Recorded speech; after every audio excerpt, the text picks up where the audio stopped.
नमस्कार दर्शक बंधु मु स्वागत करुच्ची अपडेट ओडिशा को। तो आज किसी बड़ खबर पर चलतु नजर पकेबा। ओडिशा रे खरा छुट्टी को नहीं बड़ घोषणा। गरम बढ़ुथिबारु केतेक जिल्ला रे स्कूल छुट्टी घोषणा होईछि। मंत्री नित्यानंद गंड कहिसेंति जे जिला कलेक्टर रिपोर्ट अनुसार निष्पत्ति नियाजिब। छात्र छात्री सुरक्षा प्रथम प्राथमिक अनेक जिल्ला रे मध्य सशिक्षा चलिछि।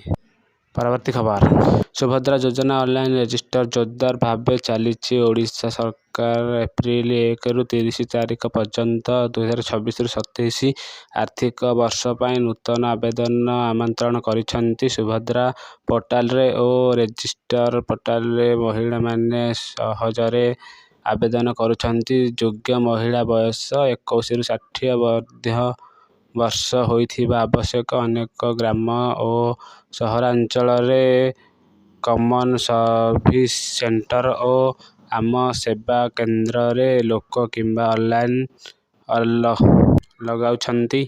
सरकार कहउछंती जे योग्य महिला को वार्षिक 10,000 टंका 2 किस्ती रे पठा जिवो। एहा सीएम किसान योजना सह जड़ित होई परिवार आर्थिक किस्ती को मजबूत करिवो। आवेदन करिया पाई आधार कार्ड, बैंक खाता और फोटो लागिवो। योग्य महिला माने शीघ्र आवेदन करंतु जहा फल रे टंका बयस मिलिबाबो।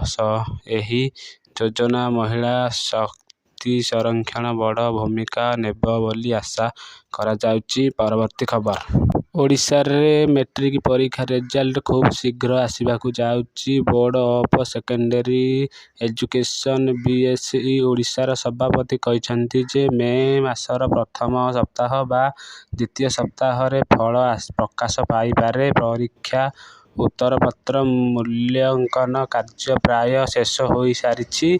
सेथिरे प्राय 5 लक्षाधिक छात्र परीक्षा देइछंती। छात्र छात्री मध्य रे उत्साह और उत्कंठा देखा जाउछि। अनेक पिला result board official website check करुछंती। परीक्षा समय रे कोविड नियम सुरक्षा और समस्त व्यवस्था सुनिश्चित करा जाइथिला जे कोनोसी बड़ असुविधा देखा जाय नथिला। रिजल्ट प्रकाश पर छात्र छात्री माने bscodisha.ac.in और odisharesult.in वेबसाइट रे रोल नंबर और जन्म तारीख प्रवेश करी फल देखि पारिबे। योग्य छात्रंक पाई वर्तमान पढ़ाबा पाई सुजोग खोला रहिछि। बोर्ड पक्षरु समस्त छात्र छात्री शुभेच्छा जनाउछि। रिजल्ट पाई आउ किछि दिन अपेक्षा करंतु।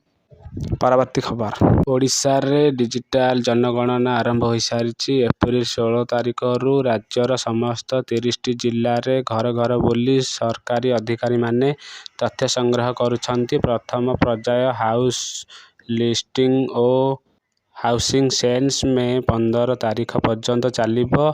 एथिरे प्राय 90,000 रु अधिक गणनाकारी नियुक्ति होई सारिछंती। स्वयं गणना एप्रिल 1 रु 15 तारीख पर्यंत ऑनलाइन पोर्टाल रे होई सारिछि।